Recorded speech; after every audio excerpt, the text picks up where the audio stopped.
ሰላም ክቡራትና ክቡራን ተመልካቾቻችን ይህ በኢፌዴሪ የህገ መንግስትና የፌዴራሊዝም አስተምህሮ ማዕከል በየጊዜው እየተዘጋጀ የሚቀርብላችሁ የአስተምህሮ ፕሮግራም ነው።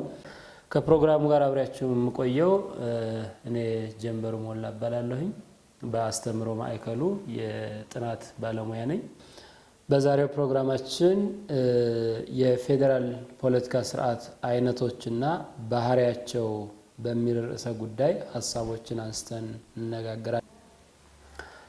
እንግዲህ የፌዴራል የፖለቲካ ስርዓት አይነቶችን ከማየታችን በፊት የመጀመሪያው ያው በየጊዜው በፕሮግራማችን የምናነሳውን ቢሆን ፌዴራሊዝም ሲባል ከጥንተ መሰረቱ ወይንም ደግሞ መነሻው በዋነኝነት ስምምነት ወይንም ደግሞ በፍላጎትና በነፃ ውይይት እንደዚሁም ደግሞ በድርድር ዙሪያ ላይ ተመስርቶ የሚኖር አብሮነት ወይንም ደግሞ ህብረት በሚል ደረጃ ላይ ሊተረጎም የሚችል ጽንሰ ሐሳብ ነው። ስለዚህ ባጭሩ ፌዴራሊዝም የስምምነት ወይንም ደግሞ የአብሮነት አስተሳሰብ ነው ካልን ዘርዘር ተደርጎ ሲወሳ ፌዴራሊዝም በህዝቦች ነፃነት ወይንም ደግሞ በህዝቦች ነፃ ፍላጎት በውይይትና በድርድር የግል ነፃነታቸውንና ህልውናቸውን በጠበቀ መልኩ በጋራ የፖለቲካ ማህበረሰብ ለመገንባት የሚያስችል አስተሳሰብ እንደሆነ በተደጋጋሚ በመርሃ ግብሮቻችን የምናነሳቸው ሐሳብ ነው።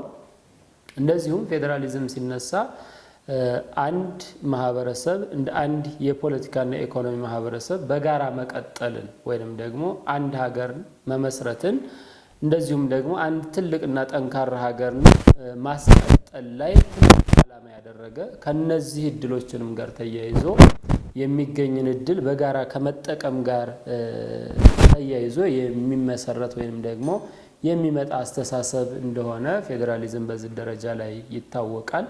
እንደው በዋነኝነት ጽንሰ ሐሳብ ወይንም የፌዴራሊዝም አስተሳሰብ ሲነሳ የሰው ልጆች በጋራ ለመኖርና የጋራ ጉዳዮቻቸውን በጋራ እንደዚሁም ደግሞ የግል ጉዳዮቻቸውን በግል ለመተግበር ጠቃሚ የሆኑ እሴቶች ያሉትና እነዚህን እሴቶች በመላበስ ለአስተሳሰቡ በተግባር መተርጎም እጅግ ወሳኝ የሆነ ፍልስፍና እንደሆነ ይታወቃል ማለት ነው ፌዴራሊዝም ሲነሳ።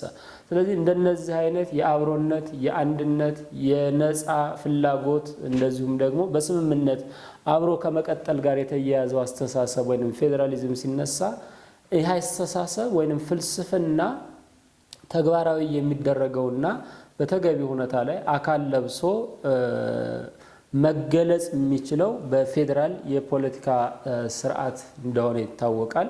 ስለዚህ የፌዴራሊዝም አስተሳሰብ ወይንም ደግሞ የፌዴራሊዝም ፍልስፍና እውን የሚሆነው ወይንም ደግሞ ተግባራዊ የሚደረገው በፌዴራል ፖለቲካ ስርዓት ነው ማለት ነው በሌላ መልኩ ሲገለጽ። ስለዚህ የፌዴራል የፖለቲካ ስርዓት ሲባል ማንኛውም የፌዴራሊዝም ጽንሰ ሐሳብን በተለያየ ደረጃ የሚያንጸባርቁ ሁሉንም የተለያዩ የመንግስት ስርዓት ያላቸው ፖለቲካዊ አደረጃጆችን በሙሉ የሚሸፍን ስርዓት እንደሆነ ይታወቃል። ይሄ ማለት ከአሃዳዊ የመንግስታት ስርዓት ካላቸው ሀገራት በተለየ መልኩ የፖለቲካዊና ህጋዊ ስልጣን ምንጭ ማዕከላዊ መንግስት ሳይሆን የፌዴራል መንግስት በእነዚህ ሂደቶች ውስጥ ለሀገራዊ ጉዳዮች ከክልል መንግስታት የተውጣጣ የጋራ የሆነ መንግስት የሚደራጅበት ወይንም ደግሞ በተለየ ሁኔታ ላይ ተለይቶ የሚሰጧቸውን የየራሳቸውን ስልጣን ደግሞ ራስን በራስ በማስተዳደር ደረጃ ላይ አባል መንግስታትን ያቀፈ ሁለትና ከዚያ በላይ እርከኖች ያሉት ማንኛውም አይነት ጥምር መንግስታዊ አወቃቀር እንደሆነ ፌዴራሊዝም ወይንም የፌዴራል ፖለቲካ ስርዓት በዚህ ደረጃ ላይ ይታወቃል።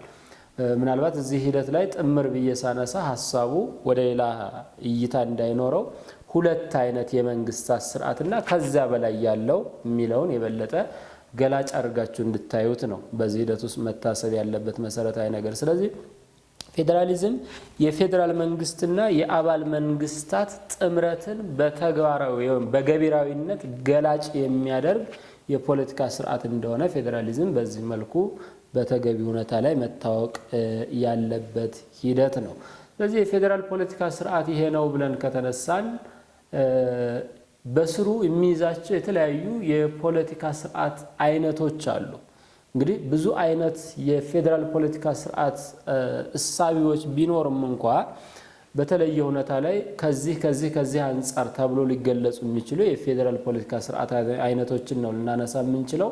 በተለያየ አይነት መልኩ ካነሳናቸው እነዚህ የፖለቲካ ስርዓት አይነቶቹ ኦልሞስት ከ7 ከ8 በላይ ሊሆኑ ይችላሉ። ግን አደረጃጀትን መሰረት ያደረገ የፌዴራል የፖለቲካ ስርዓት ላይ ብቻ ትኩረት እናደርጋለን ለዛሬው። አደረጃጀትን መሰረት ያደረገ ይሄ ማለት የፌዴራል የፖለቲካ ስርዓት ከአደረጃጀት አንፃር ሲወሳ እንግዲህ በፌዴራሊዝም ጽንሰ ሐሳብ ወይንም ፍልስፍና ውስጥ በሰፊው የምናውቃቸው ታላላቅ ልሂቃን አሉ። ዳንኤል ኤላዛር የሚባለው ምሁር በዚህ ውስጥ አንዱ የሚነሳው ታላቅ የፌዴራሊዝም አስተምሮ ምሁር ነውና ይህ ምሁር 9 የሚደርሱ የፌዴራል ፖለቲካ ስርዓት አይነቶችን ከአደረጃጀት አንፃር ያተታቸዋል። የመጀመሪያው ኮንፌዴሬሽን ነው። ሁለተኛው ፌዴሬሽን ነው።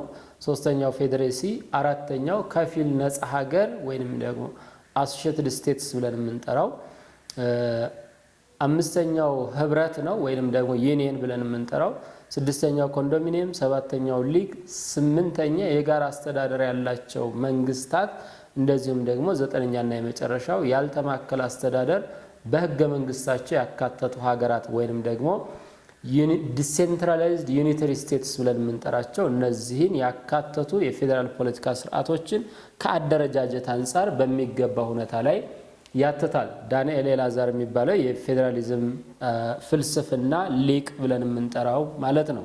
ወደ መጀመሪያው የፌዴራል ፖለቲካ ስርዓት አይነት ስንመጣ ኮንፌዴሬሽን ነው። እንግዲህ ያው በተለምዶ የመንግስታት አወቃቀርን ከታችም ጀምረን ስንማር ስንመጣ ፌዴራላዊ፣ አሃዳዊ፣ ኮንፌዴራላዊ እያልን እየተማርናቸው የመጡ ሂደቶች አሉ። 3 የመንግስት አወቃቀሮች እንዳሉ ግን በዛ ደረጃ ላይ ኮንፌዴሬሽን የፌዴሬሽን አንዱ አካል እንጂ ራሱን ችሎ መቆም የሚችል የፌዴራል ፖለቲካ ስርዓት እንዳልሆነ በዚህ ደረጃ ላይ ሊታወቅ ይገባል። አሁን በየትኛውም የዓለማችን ክፍል በየትኛውም የሀገራት የፖለቲካ ስርዓት ውስጥ ኮንፌዴሬሽን የሚባል ራሱን ችሎ በሀገር ደረጃ ላይ ያለ የፌዴራል ፖለቲካ ስርዓት ስለሌለ በፌዴራል የፖለቲካ ስርዓት ውስጥ ግን እንደ አንድ አይነት ተደርጎ መወሰድ ያለበት ስርዓት እንደሆነ ልብ ልንለው ይገባል። ስለዚህ የመጀመሪያው የፌዴራል ፖለቲካ ስርዓት አይነት ብለን ስንጠራ ኮንፌዴሬሽን ነው። እንግዲህ ኮንፌዴሬሽን በተለያየ አይነት ሁኔታ ላይ ከሐሳብ ወይንም ከጽንሰ ሐሳብ ስንነሳ ነፃው ወይንም ደግሞ ሉዓላዊ የሆኑ ሀገራት ወይንም ደግሞ መንግስታት ለጋራ ዓላማ ሲባል የሚመሰርቱት ስርዓት እንደሆነ በሰፊ ይታወቃል። ይህ ማለት ሉዓላዊ የሆኑ የተለያዩ ሀገራት ለጋራ ዓላማ ሲባል የሚመሰርቱት አንድ ስርዓት እንደሆነ በዚህ ሂደት ውስጥ የሚታወቅ ነው ኮንፌዴሬሽን። ስለዚህ በዚህ ስርዓት ውስጥ 2 መሰረታዊ ነገሮችን ማንሳት እንችላለን። የመጀመሪያው ኮንፌዴሬሽኑን የሚመሰርቱ ነፃ ወይንም ሉዓላዊ የሆኑ ሀገራት አሉ። ሁለተኛው በእነዚህ ነፃ ወይንም ሉዓላዊ ሀገራት የተገደበ ደግሞ የኮንፌዴራል መንግስት አለ ማለት ነው። ስለዚህ ነፃ ሀገራት ስንል ከፖለቲካ ስርዓት ነባራዊ ሁኔታ አንፃር ስናይ ሀገራቱ ቀደምት ህልውና ያላቸው፣ ይሄ ማለት በኮንፌዴሬሽኑ ህልው ያልሆኑ ኮንፌዴሬሽኑ የመሰረታቸው ሳይሆኑ ራሳቸው ቀደምት ህልውና ያላቸው የተለያዩ መንግስታት ወይንም ደግሞ የፖለቲካ ማህበረሰቦች አንድ ላይ በመሰባሰብ ነፃነታቸው እንደተጠበቀ ሆኖ፣ ይሄ ማለት አንዱ ከአንዱ ኢንተርፌር ሳያደርግ ወይንም ደግሞ የአንዱን ነፃነት በመድፈቅ ሌላኛ የበላይ በመሆን ሳይሆን እኩል ነፃነታቸው እንደተጠበቀ ሆኖ ለተወሰነ የጋራ ዓላማ ሲባል የሚመሰርቱት መንግስት የሚመሰርቱት ስርዓት ይሄንን ኮንፌዴሬሽን በሚል ደረጃ ላይ ማንሳት እንችላለን። እንግዲህ የጋራ ዓላማ ተደጋጋሚ ስላነሳ ነው ምን ማለት ነው ሲባል ለምሳሌ የጋራ የሀገራት ዓላማ ብለን የምንጠራው የሀገር መከላከያ ደህንነትን መውሰድ እንችላለን። የውጭ ጉዳይን መውሰድ እንችላለን። ፎሬን አፌርስ፣ የጋራ ገበያ ወይንም ደግሞ ኮመን ማርኬትን መውሰድ እንችላለን። በዚህ ሂደት ውስጥ እነዚህና መሰል የሆኑ የጋራ ዓላማዎችን በተለየ ሁኔታ ላይ ተግባራዊ ለማድረግ የሚመሰረት መንግስት እንደሆነ ኮንፌዴሬሽን በሚገባ ሊታወቅ ያስፈልጋል። ሌላኛው ኮንፌዴሬሽን ከአባል መንግስታት ተቆርሶ በሚሰጥ ስልጣን የሚመሰረት ስርዓት እንደሆነ ሊታወቅ ይገባል። ይሄ ማለት ራሱን የቻለ ስልጣን ያለው መንግስት ሳይሆን አባል መንግስታት ከስልጣናቸው ከራሳቸው ሉዓል ይሄ ብዙ ጊዜ በእንግሊዝኛው ምንድነው የምንለው retaining their sovereignty ብለን የምንጠራው ወይንም ደግሞ ሉዓላዊ የሆኑት ሀገራት ሉዓላዊነታቸውን በማሰባሰብ ወደ ማዕከላዊነት በማምጣት የሚመሰርቱት መንግስታዊ ስርዓት ይሆናል ኮንፌዴሬሽን ማለት ነው። ስለዚህ አባል መንግስታት ሉዓላዊ የስልጣን ባለቤቶች ናቸው ማለት ነው። በዚህ የመንግስት ስርዓት ውስጥ አባል መንግስታቱ ላይ ሉዓላዊነቱ ያርፋል በሚል ደረጃ ላይ መገለጽ የሚችል ነው። ሌላኛው እንግዲህ የኮንፌዴራል መንግስት ስርዓት ሲታይ ኮንፌዴራል መንግስቱ ያለው ስልጣን የተገደበ ይሄ ማለት ሉዓላዊ መንግስታቶቹ ወይንም ደግሞ ስርዓቱን የመሰረቱት መንግስታቶች ላይ የተመሰረተ ወይንም በእነሱ ፍላጎትና ጥቅም ላይ ብቻ ያረፈ ስርዓት ይሆናል። ይሄ ማለት ስልጣናቸው የተገደበ ማነው ስልጣኑ የተገደበ ስርዓት ይሆናል። ሌላኛው ኮንፌዴራል መንግስት በባህሪው ደካማና ያልተረጋጋ ስርዓት ነው። ደካማና ያልተረጋጋ ስርዓት ነው ሲባል አባል መንግስታቱ በፈለጉበት ነባራዊ ሁኔታ መግባት ወይንም አባል መሆንና ካልፈለጉ ደግሞ ከኮንፌዴራል መንግስቱ ውጭ የመውጣት ሙሉ መብቱ ስለሚኖራቸው ኮንፌዴራል መንግስቱ ደካማ ነው፣ የማስፈጸም አቅም የለውም፣ እንደዚሁም ደግሞ ያልተረጋጋ ነው። ህልውናው በአባል መንግስታቱ ፈቃድ ላይ ብቻ የተመሰረተ ስለሚሆን ማለት ነው። ወይንም መስራች አባላቱ ላይ ጥገኛ የሆነ የመንግስት ስርዓት በመሆኑ በዚህ ደረጃ ላይ ደካማና ያልተረጋጋ ስርዓት እንደሆነ ኮንፌዴሬሽን በሚገባ ሊታወቅ ያስፈልጋል። ሌላኛው በኮንፌዴራል የመንግስት ስርዓት ውስጥ አባል መንግስታቱ ከማዕከላዊ መንግስቱ የበለጠ ጠንካራ የሆኑበት የፌዴራል ፖለቲካ ስርዓት ነው። ይህ ማለት አሁን በየትኛውም ነባራዊ ሁኔታ ስናየው ሌሎች የመንግስታት ስርዓቶችን ማዕከላዊ መንግስት ጠንካራ አቅም ወይንም ሌሎችን ከሱ በታች ያሉ መዋቅሮችን መምራት የሚያስችል ሉዓላዊ የሆነ ስልጣን አለው። the reverse is true እንደሚባለው በኮንፌዴራል የፖለቲካ ስርዓት ውስጥ ግን አባል መንግስታቱ ጠንካራ የሆኑና ማዕከላዊ መንግስቱ ደካማ ስልጣን ያለው ስርዓት ይሆናል ማለት ነው በዚህ ደረጃ ላይ ሲወሳ። ሌላኛው ቀደም ላይ አንስቻለሁ አባል መንግስታቱ ከኮንፌዴሬሽኑ በሚፈልጉበት ጊዜ ለመውጣት ለመግባት ሙሉ ነፃነቱ ያለበት ስርዓት ይሆናል። ስለዚህ የኮንፌዴራል መንግስቱ ምንም አይነት ይሁንታ ሳያስፈልጋቸው ወይንም የማዕከላዊ መንግስቱ የመሰረቱት መንግስት ይሁንታ ሳያስፈልጋቸው አባል መንግስታቱ ሲፈልጉ መውጣት ይችላሉ፣ ሲፈልጉ ደግሞ አባል ሆነው መቀጠል ይችላሉ። በየትኛውም ነባራዊ ሁኔታ በኮንፌዴራል መንግስት ውስጥ አባል መንግስታቱ ጥቅማቸውን ብቻ ኮንሲደር አድርገው በህብረቱ ውስጥ የመቀጠል ወይንም ከህብረቱ የመውጣት የራሳቸው ነፃነት አላቸው ማለት ነው። ለዛም ነው ኮንፌዴራል መንግስት ልል የሆነ የመንግስታት ህብረት ወይንም ደግሞ ሉዝ አሶሲዬሽን ኦፍ ኢንዲፔንደንት ስቴትስ ብለን የምንጠራው ለዛ ነው። ልል የሆነ የመንግስታት ህብረት ወይንም ደግሞ የነፃ ሀገራት ህብረት በሚል ደረጃ ላይ በዚህ ሂደት ውስጥ የሚጠራው ማለት ነው። ሌላኛው አባል መንግስታቱ ይህንን የኮንፌዴራል መንግስት ለመመስረት ወይም ለመገንባት ያላቸው ቁርጠኝነት ዝቅተኛ። ይሄ ማለት ሁሉም አባል መንግስታት ኮንፌዴራል መንግስትን ለማጠናከር የሚኖረው ፍላጎት ከሚያገኘው ጥቅም አንፃር ብቻ ኮንሲደር ወይም ጀጅ አድርጎ መቀጠል የሚችልበት ነባራዊ ሁኔታ ይሆናል። እንግዲህ ኮንፌዴራል መንግስቱ ለምንድነው ደካማ የሆነው ከተባለ እንደው በመሰረታዊነት አንድ ነገር ማንሳት ይጠበቅብናል። መንግስታት ብዙ ጊዜ ጠንካራ የሚሆኑት የሚሰጡት አገልግሎትና የሚሰጡት አገልግሎት ተደራሽነት የት ቦታ ላይ እንደሚያርፍ በዚህ ሂደት ውስጥ ማንሳት ተገቢ ይመስለኛል። ለምንድነው ለምሳሌ የፌዴራል መንግስት በሌሎች የመንግስታት ስርዓት ውስጥ ስናነሳ ቀጥታ ከህዝብ ጋር የሚገናኙ መንግስታት ከሆኑና ተጠያቂነት ካላቸው ለህዝብ እንደዚሁም ደግሞ መንግስታት የሚመረጡት በህዝብ ከሆነ የማስፈጸም አቅማቸው ጠንካራ እየሆነ መምጣት ይችላል። በኮንፌዴራል መንግስት ስርዓት ውስጥ ግን ይህንን አናገኝም። ስለዚህ ደካማ ነው ብለን የምንነሳው ለምንድነው? በቀጥታ አንደኛ ከህዝብ የተመረጠ መንግስት አይደለም። ሀገራት ተሰባስበው ለራሳቸው ጥቅም የሚመሰርቱት መንግስት እንጂ በህዝብ በቀጥታ የተመረጠ መንግስት ባለመሆኑ ደካማ ያደርገዋል። አንዱ መሰረታዊ ምክንያት ይሄ ነው። ሁለተኛ በህዝብ በቀጥታ ያልተመረጠ መንግስት ደግሞ ከህዝብ ጋር ግንኙነት የለውም። ስለዚህ ህዝብ ጀጅ የማያደርገው ወይንም ህዝብ የሚያደርገውን ድርጊት በሙሉ ሚዛናዊ በሆነ እይታ ውስጥ አስገብቶ ይሄን ያክል መስራት የሚችል ነው ደካማ ነው ብሎ ጀጅ የማያደርገው ከሆነ መንግስታት በዛ ደረጃ ላይ ደካማ እየሆኑ ወይንም ልል እየሆኑ የሚመጡበት ሂደት አለ። ሶስተኛው የኮንፌደራል መንግስት የሚሰጠው አገልግሎት ለአባል መንግስታት እንጂ ለህዝብ አይደለም። ስለዚህ ለህዝብ አገልግሎት የማይሰጥ መንግስት ከሆነ በባህሪው የሚያደርጋቸው ድርጊቶች በሙሉ ደካማ እየሆኑ የመምጣት አቅማቸው እንደዛም ስለሚሆን ቅቡልነቱም እያነሰ ወይንም ደግሞ ሪኮግኒሽን ኦር አክሰፕተንስ የምንለው እያነሰ እየደከመ የሚመጣበት ነባራዊ ሁኔታ የለም ማለት ይቻላል ማለት ነው። ስለዚህ የኮንፌደራል የፖለቲካ ስርዓት ሲነሳ በዚህ ደረጃ ላይ የደካማ የሆነ የመንግስታት ህብረት ነው ብለን የምንጠራው ከዚህ ሁነት እንደሆነ በሰፊው ሊታወቅ ይገባል። መግቢያ ላይ እንዳነሳው በአሁኑ ጊዜ በዓለማችን ላይ የሽን ቅርጽ ያለው ፌዴራላዊ የፖለቲካ አደረጃጀት የለም ወደሚል ድምዳሜ መድረስ እንችላለን።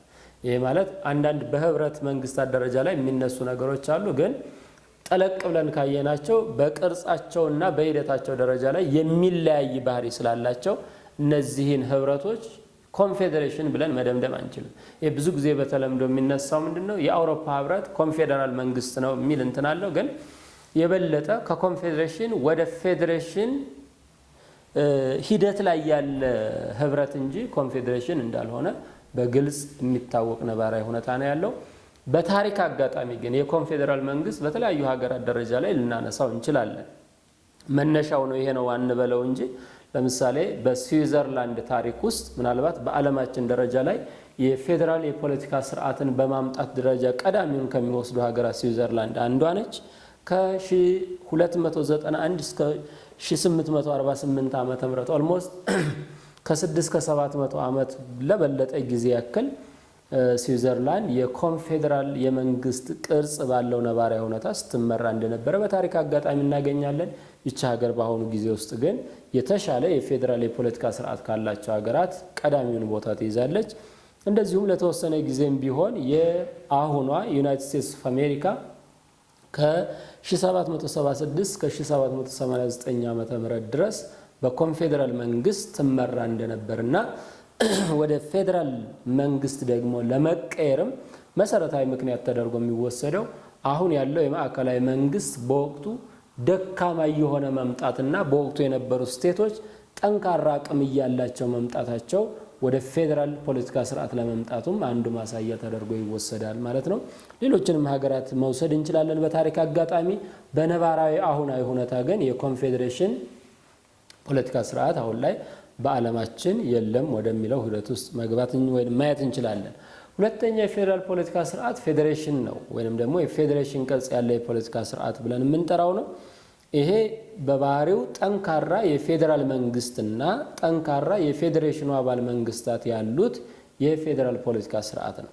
ይሄ ሲባል የፌዴራል መንግስቱም ይሁን የፌዴሬሽኑ አባል መንግስታት በህዝብ የሚመረጡ ወይንም ደግሞ በህዝብ የተመረጡ ቀጥታ ከህዝብ ጋር የሚገናኙ እንደዚሁም በተለያየ አግባብ ለህዝብ አገልግሎት የሚሰጡ ጠንካራ የፌዴራል መንግስት ጠንካራ የፌዴሬሽን አባል መንግስታት የያዘ የፖለቲካ ስርዓት ተብሎ ይወሰዳል። ስለዚህ የፌዴራል ስርዓቱ የሚመሰረተው የፌዴሬሽኑ አባል መንግስታት በእኩልነት መርህ በጋራ ተወያይተው በጋራ ተስማምተው በሚያጸድቁት የቃል ኪዳን ሰነዳቸው ወይንም ደግሞ በህገ መንግስታዊ ስርዓት የሚመሰረት የፖለቲካ ስርዓት እንደሆነ በሚገባ ሊታወቅ ያስፈልጋል። ስለዚህ የፌዴራል መንግስቱ በተሰጠው የስልጣን ወሰን በራሱ ደረጃ ላይ ተግባራቶቹን ይከውናል። የአባል መንግስታቱም በተሰጣቸው የስልጣን ወሰን በራሳቸው ይወስናሉ። በትብብርና በቅንጅት ደግሞ በጋራ የሚሰሩበት ስርዓት ፌዴሬሽን ተብሎ ይጠራል ማለት ነው። ስለዚህ የፌዴሬሽኑን አንድነት የሚመለከቱ የጋራ የሆኑ ጉዳዮች ተለይተው ለፌዴራል መንግስቱ ይሰጣሉ።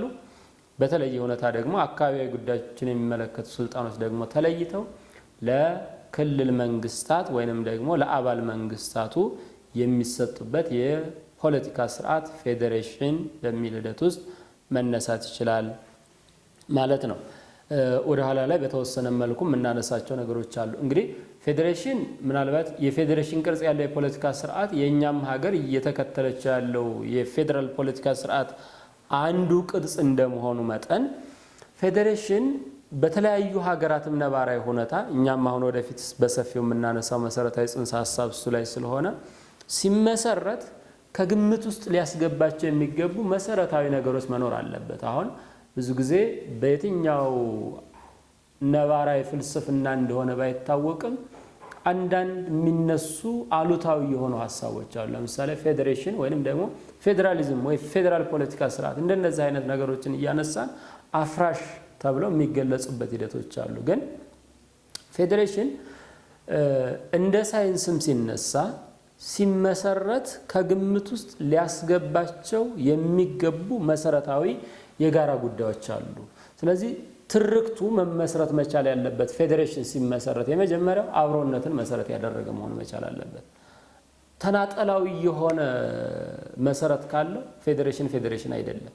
ስለዚህ ፌዴሬሽን ለመባል መሰረቱ አብሮነት ላይ ትኩረት ያደረገ በጋራ ማደግ ላይ ይሄ ተነጥሎ የሚመጣ ለውጥ ሳይሆን የጋራ እድገትን ከግምት ውስጥ ያስገባ ተያይዞ ማደግ ላይ ይሄ ማለት የግለሰቦች ድምር ውጤት ወይንም ደግሞ እንደ መንግስት ስርዓት ከወሰድነው የክልሎች የጋራ እድገት ነው ጠንካራ ሀገርን መመስረት የሚችለውና አብሮ ማደግ ላይ ወይንም በጋራ ማደግ የፌዴሬሽን መሰረት ትርክቱ እሱ ላይ ካላረፈ ፌዴሬሽን በራሱ ፌዴሬሽን ስለማይሆን ሶስተኛው ፌዴሬሽን የሚመሰረትበት ትርክት ብለን የምንጠራው የሚነሱ መሰረታዊ ችግሮችን በጋራ መፍታት ላይ ትኩረት ያደረገ መሆን መቻል አለበት። ተነጥሎ ለሆነ አካል የሚሰጥ ወይንም የሚፈጠርን ችግር ለገሌ የሚባል ሳይሆን የሚፈጠርን ችግር በጋራ መፍታት ላይ በተገቢ ሁኔታ ከግምት ውስጥ አስገብቶ የሚመሰረት መሆን መቻል አለበት።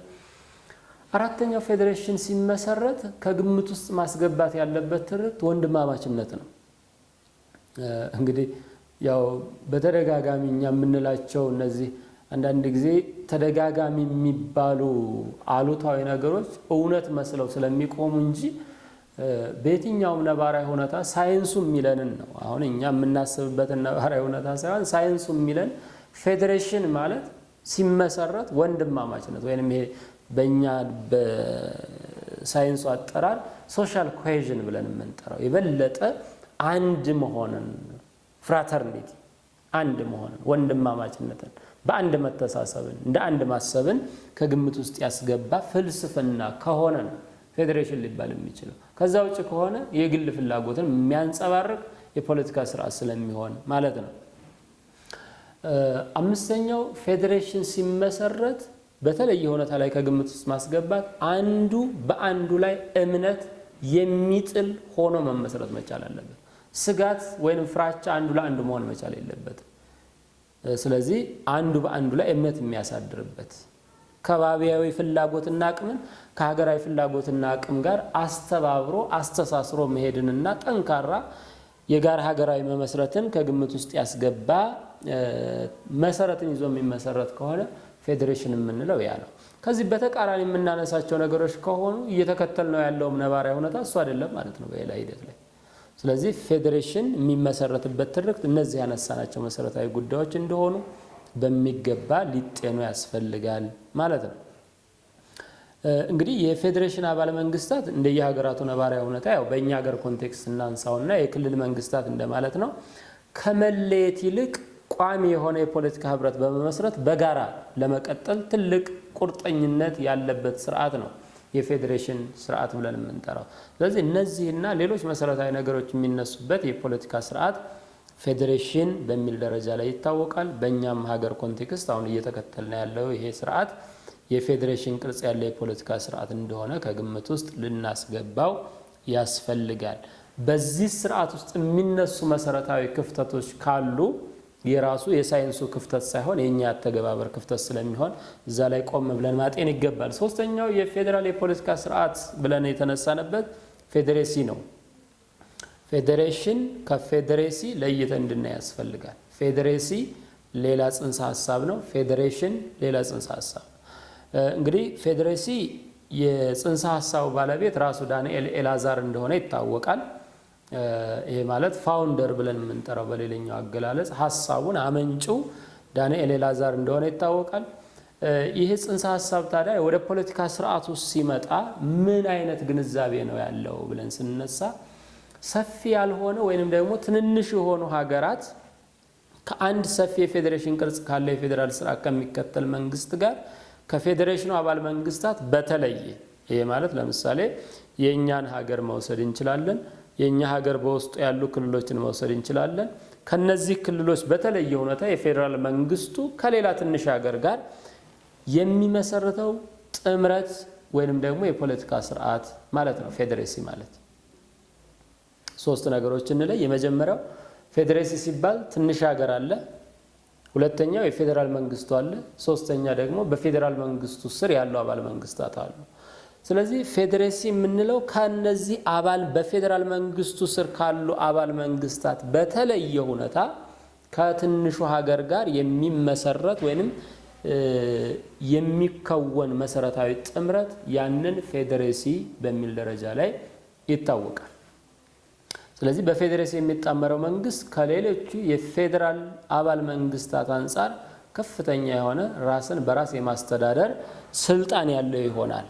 ትንሹ ሀገር ብለን የምንጠራው ይህ ማለት የሰልፍ ገቨርንመንት ብለን የምንጠራው ከክልል መንግስታቱ በተሻለ ሁኔታ ኤክሰርሳይዝ የማድረግ ትልቁ ኃላፊነት ይኖረዋል ማለት ነው። በዚህ ሂደት ውስጥ ምናልባት ከትልቁ ሀገር ጋር የማያገናኘው መሰረታዊ ነገሮች ይኖራሉ። ለምሳሌ የውጭ ጉዳይ፣ መከላከያ፣ እንደነዚህ የደህንነት መሰረታዊ ጉዳዮች ናሽናል ኢንተረስት ላይ ትኩረት የሚያደርጉ ጉዳዮች ለፌዴራል መንግስት ወይም ደግሞ ለትልቁ ሀገር ይተውና ሌሎችን ነገሮች በተግባር እንዲገልጽ እድሉ የሚሰጥበት ስርዓት ይሆናል ፌዴሬሲ ብለን የምንጠራው። የተጣመረው መንግስትን በዚህ ሂደት ውስጥ ሲነሳ በፌዴራል መንግስቱና በጋራ ስልጣን ላይ የሚኖረው ተጽዕኖ አነስተኛ ይሆናል፣ ትንሹ ሀገር ማለት ነው። በትልቁ ወይንም በሌላ አገላለጽ በትልቁ ሀገር ላይ ወይንም በፌዴራል መንግስቱ ላይ ያለው ተጽዕኖ ዝቅተኛ የሚሆንበት ሂደት ተደርጎ ይወሰዳል። ይሄ በዓለማችን ላይ በታሪክም አጋጣሚ ያለፉ ስርዓቶች አሉ፣ አሁንም ላይ እየተገበሩ ያሉ ስርዓቶች አሉ። እንደው እንደማሳያ ያክል አሜሪካ ጋር ተዛምዶ ያላት ፖርቶሪኮን መውሰድ እንችላለን በዚህ ነባራዊ ሁኔታ ውስጥ። እንደዚሁም ደግሞ በተለየ ሁኔታ ላይ ሰሜናዊ ማሪያና እንደዚሁም ከአሜሪካ ጋር ያላትን ግንኙነት በተወሰነ መልኩ ማንሳት የምንችላቸው ተምሳሌቶች ናቸው። በፌዴሬሲ ደረጃ ትንንሽ ሀገራት ከትልቅ ሀገር ጋር የሚኖራቸው ተዛምዶ ከክልል መንግስታት በተለየ ሁኔታ ላይ ብለን የምንጠራው ስርዓት ነው ፌዴሬሲ ማለት። ስለዚህ እዚህ ፌዴሬሲ ብለን የምንጠራው ሀሳብ ላይ ምናልባት በግንኙነት ወይም በጥምረቱ ሂደት ውስጥ ትንሹ ሀገር ራሷን ችላ ሉዓላዊ መሆን ከፈለገች ግንኙነቱ መቋረጥ የሚችለው በጋራ ስምምነት ይሆናል። ይሄ ማለት የበለጠ ከጋራ ስምምነቱን በተጨማሪ የትልቋን ሀገር ይሁንታ የማግኘት ግዴታ ያስፈልገዋል። ይሄ የማግኘት ግዴታው ግን በጋራ ስምምነት በውይይት በድርድር ደረጃ ላይ ሊፈጸም የሚችል እንደሆነ እንጂ ተናጠላዊ ፍላጎት በሆነ ደረጃ ላይ ሊቋረጥ የሚችል የፖለቲካ ስርዓት እንዳልሆነ ከግምት ውስጥ ማስገባት ያስፈልጋል። አራተኛ የምናነሳው ጽንሰ ሐሳብ ከፊል ሉዓላዊ ሀገር ብለን የምንጠራው ነው። እንግዲህ ከፊል ሉዓላዊ ሀገር ሲባል ከፌዴሬሲ ጋር በሰፊው የሚመሳሰል የፖለቲካ ስርዓት ነው። ልዩነቱ ላይ ብቻ በተወሰነ መልኩ ለመምጣት ነው የምፈልገው እንጂ በፌዴሬሲ ውስጥ ያነሳናቸው ነገሮች አብዛኞቹ የከፊል ሉዓላዊ ሀገር ባህሪም ናቸው። ልዩነቱ ግን የትንሹ ሀገርና የትልቁ ሀገር ግንኙነት በተለየ ሁኔታ ላይ መቋረጥ ካስፈለገ ግንኙነቱ በአንዳቸው ተናጠላዊ ፍላጎት ሊቋረጥ ይችላል። ይሄ ማለት ትንሹ ሀገር ከትልቁ ሀገር ጋር መቀጠል ካልፈለገ ጥምረቱን ተነጥሎ መውጣት ይችላል። ወይንም ደግሞ ትልቁ ሀገር ከትንሹ ሀገር ጋር ግንኙነቱን ማቋረጥ ከፈለገ በራሱ ጊዜ ትቷት መውጣት ይችላልና በዚህ ሂደት ውስጥ የሁለቱ መንግስታት ግንኙነት መቋረጥ የሚችለው ከስምምነታዊ፣ ከድርድራዊ፣ ከውይይታዊ ወይንም ደግሞ ከይሁንታዊ ነባራዊ ሁኔታ ይልቅ ተናጠላዊ ውሳኔ ላይ ትኩረት ያደረገ እንደሆነ በዚህ ደረጃ ላይ በሰፊው ከግምት ውስጥ ሊገባ ያስፈልጋል። እንደ ምሳሌ ልናነሳው ምናልባት ፈረንሳይ ከሞናኮ ጋር ያላት ግንኙነት፣ ጣሊያን ከሳን ማሪኖ ጋር ያላት ግንኙነት ዩናይትድ ስቴትስ ኦፍ አሜሪካ ከማርሻል አይስላንድስ ጋር ያላት ግንኙነት፣ ኒውዚላንድ ከኩክ አይዝላንድስ ወይንም ደግሞ ከኩክ ደሴቶች ጋር ያላቸው ግንኙነት፣ እነዚህ በትልቁ የሚነሳበት መሰረታዊ ተምሳሌቶች ናቸው።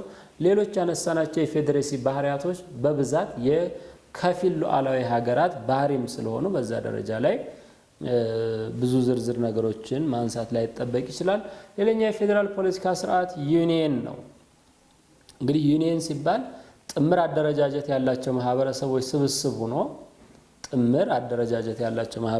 ስብስብ ሆኖ ክልላዊ መንግስታት ማንነታቸው ሳይጠፋ ተጠብቆ እንዲቆይ የሚደረገው በዋነኝነት የጋራቸው በሆነ ጠቅላላ መንግስት አማካኝነት ይሆናል ማለት ነው። ምናልባት እንደነዚህ አይነት ሂደቶች በሰፊው በዓለማችን ላይ ያን ያክል ጎልተው አይታዩም። ግን ደግሞ በተወሰነ ማሳያ ላይ አሁን ሊባኖስ አካባቢ ያሉ መሰረታዊ ምሳሌዎች ለዚህ ማሳያ ተደርገው ይወሰዳሉ። በትልቁ ግን በተለይ ለፌደራል መንግስቱ ህግ አውጭ ሆነው የሚመረጡ በተደራቢነት የክልል ወይንም ደግሞ የማህበረሰብ ካውንስለሮች የነበሩት የቤልጂየም የፌደራል ፖለቲካ ስርዓት ከ1993 በፊት ወይንም ፌዴሬሽን ከመሆኗ በፊት የነበረው የፌደራል ስርዓት ዩኒየን እንደነበረ በዚህ ደረጃ ላይ ሊታወቅ ያስፈልጋል። ሌላኛው የፌዴራል ፖለቲካ ስርዓት አይነት ብለን የምንጠራው ያልተማከለ አሃዳዊ መንግስታዊ ስርዓት ነው። ወይንም ደግሞ ይሄ በሰፊው በትምህርት ስርዓት ውስጥ የሚታወቀው ዲሴንትራላይዝድ ዩኒተሪ ሲስተም ብለን የምንጠራው አሃዳዊ ግን ደግሞ ያልተማከለ ብለን የምንጠራው። ስለዚህ በማንኛውም ጉዳይ ላይ የመጨረሻ የመወሰን ስልጣን ያለ የማዕከላዊ መንግስት የሚገኝበት ስርዓት ነው። በዚህ ሂደት ውስጥ ግን መሰረታዊ ቅርጹ አሃዳዊ ቢሆንም አስተዳደራዊ ስራዎችን በነጻነት የማካር ስልጣን የሚኖራቸው አካባቢያዊ ወይንም ደግሞ አባል መንግስታት እንዲኖሩት ጥበቃ የሚያደርግ ህገ መንግስትን በግምት ውስጥ የሚያስገባ የፌዴራል ፖለቲካ ስርዓት ነው። በዚህ ሂደት ውስጥ በሰፊው የምናውቃት እንግሊዝ ለዚህ ማሳያ ሜቢ ዩናይትድ ኪንግደም is better to say ዩናይትድ ኪንግደም ለዚህ ጥሩ ማሳያ ተደርጋ ትወሰዳለች። አሁን ላይ በሰፊው ኮሚኒስት የነበረችው ቻይና ለብዙ ግዛቶቿ ሉዓላዊ ስልጣንን ሰጥታ ኤክሰርሳይዝ እንዲያደርጉ እንደ ትልቅ ተምሳሌት መወሰድ ያለባት አንዱ ሀገር ነች ቻይና። ዩክሬን በዚህ ውስጥ የምትነሳ ሌላኛ ሀገር ነች። ጣሊያን በተለየ ሁኔታ ላይ ምናልባት እነዚህ በቅርብ ጊዜ ወደ ፌዴራል የፖለቲካ ስርዓት ውስጥ ለመምጣት ትልቅ ሂደት ላይ ካሉ ሀገራት ብለን የምንጠራቸው አንዷ ጣሊያን በዚህ ሂደት ውስጥ ማሳያ ተደርጋ የምትወሰድ ናት። ያልተማከለ አሃዳዊ መንግስታዊ ስርዓትን የሚከተሉ ሀገራት ብለን የምንጠራቸው። ወደ አፍሪካም ስንመጣ በዚህ ተሞክሮ ውስጥ እንደ ቤስት ኤግዛምፕል ብለን የምንጠራት ካሜሩን ናት። ሌሎች ብዙ ሀገሮችን ማንሳት እንችል ይሆናል፣ ግን ካሜሩን ለዚህ ቤስት ፕራክቲስ ተደርጋ የምትወሰድበት ሂደት አለ። ሌሎችንም ሀገራት በዚህ ሂደት ውስጥ ማንሳት እንችላለን። ዛሬው ዕለት ያነሳነው በዚህ ፕሮግራም ላይ ያነሳነው የፌዴራል ፖለቲካ ስርዓት አይነቶች 9 አይነቶችን ከአደረጃጀት አንፃር አንስተናል። የመጀመሪያው ኮንፌዴሬሽን አንስተናል፣ ምን ማለት እንደሆነ ሐሳቡን።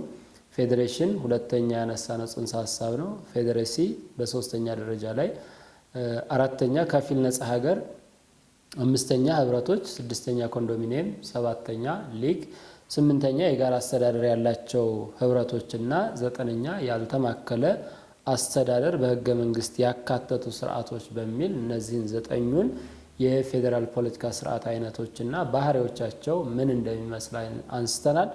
በቀጣይ ፕሮግራማችን በእነዚህ 9 የፖለቲካ ስርዓት አይነቶችን የሚያመሳስላቸው የጋራ ባህሪያቸውና የሚያለያያቸው የተለያዩ ጉዳዮችን እያነሳን የምንወያይ ይሆናል። እስከዚያው ድረስ መልካም ጊዜ